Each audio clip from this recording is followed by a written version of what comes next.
I think we've been a little bit remiss in our book reviews. We've been a little slow. We're putting our efforts elsewhere, it seems. But today I'd like to talk about a collection that's been well known through the years, but it's small, and I believe it can often be forgotten about. And it is the Tankas of the Koelz or the Koelz collection. I can't properly remember how to pronounce this the name Koelz.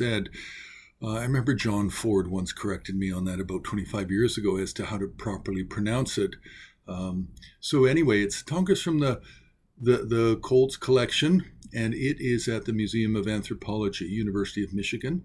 And we're talking about a particular publication that's based on, I believe it's an MA.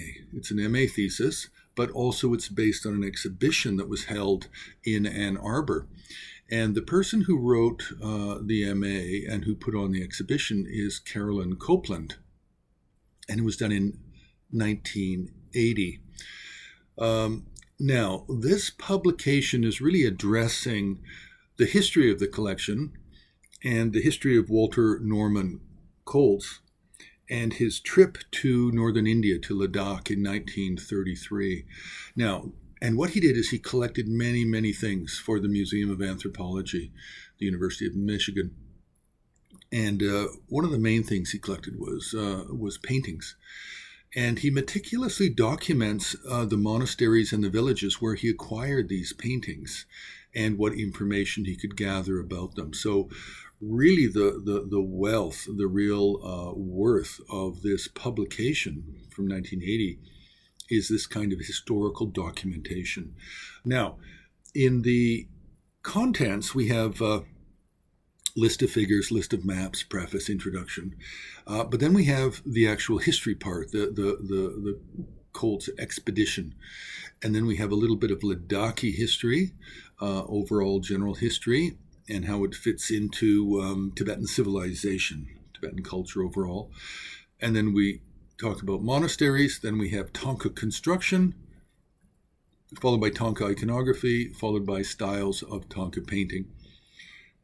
Then there's a little bit on the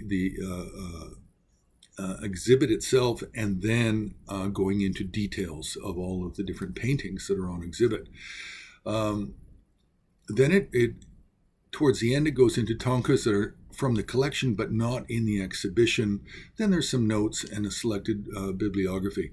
But this is an invaluable publication for understanding this collection of really Tibetan, northern Indian, Ladakhi paintings. Now, a lot of these paintings are not done in Ladakh. They're actually done in central Tibet, occasionally in eastern Tibet, and then they just make their way all the way over as gifts or as commodity to the Ladakh area of northern India. So the book is a wealth of information on this collection. I think it's the only book that I'm aware of, but half the collection was later, the paintings were divided up and they were sold at auction by this Walter Norman. It must be his family, and the other half was finally gifted to the University of Michigan. But this is, aside from possibly there being an auction house catalog, I think this is the only catalog I'm aware of for this collection. So this is really quite important, also because a lot of the paintings are early. They're quite early. And this has the documentation for everywhere they were collected and the information known. So it's quite important. It's early, yes, 1980. For me, not so early, but for some of you out there, it might be early. And an important document nonetheless.